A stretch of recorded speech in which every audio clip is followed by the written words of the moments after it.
I think that there's very few shortcuts to success, but being a permissionless apprentice is one of those things. Because when you answered what's the one skill needed for success, a huge part of it is seeing the world clearly, removing yourself of delusions, understanding how things actually work. And the best way to shortcut the path to figuring that out instead of bumping your head against a wall and mapping the wall out through smashing your head against it, it's by apprenticing under somebody that's done it already before you. And it's actually surprisingly easy to reach in some ways. You have to put in time, you have to put in effort. But if you do that, there's a very high likelihood that you're going to be able to apprentice under these people. If you identify who you want to work for, who you want to learn from, then identify what's their number one most immediate problem that they're currently facing. And then you figure out a way to help them solve that problem, do it for free, then they will be happy to repay you with lessons learned. And lessons learned are by far the most valuable thing you can get, especially in the beginning of your journey. Just learn, learn, learn, learn, learn. Money doesn't matter. Nothing else matters. Just figure out how to see the world clearly, and that will get you further than anything else.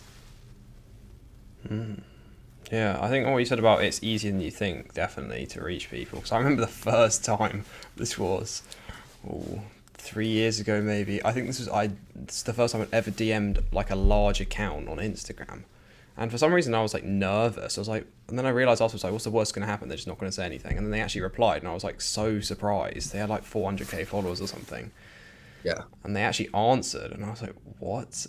Like, why would they want to answer to me? But and then after that, it was kind of like a massive mindset shift. Like, these people still have stuff. Like, obviously, like they're probably helping because they want people to buy from them, but like you're saying, like these people still have problems, and if you can help them with the problems, then they'll help you. Like, who doesn't want their problem solved, right?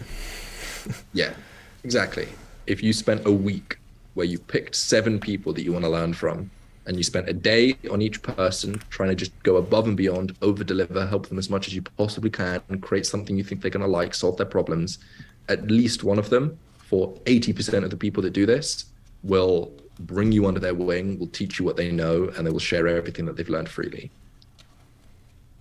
And who would you say you've done that with like the most?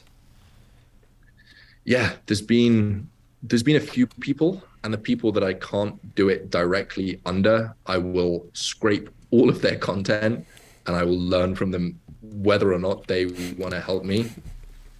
Who have I done this specifically for? Literally every single mentor that's helped me along the way, I've done this with.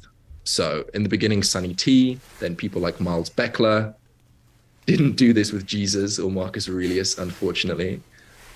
Didn't do this with Tony Robbins, but everybody else who's impacted me. Miles Beckler, I mentioned, Sam Ovens, Alex Hormozy, that's the way that I almost worked with him. I reached out and I offered to help him with his YouTube channel because I saw that he was starting to upload. That's the way that I got in contact with Naval now. And I'm sure that there's more that I'm forgetting. Well, that's a pretty stacked list already. So, yeah, that'll do. Yeah, very good.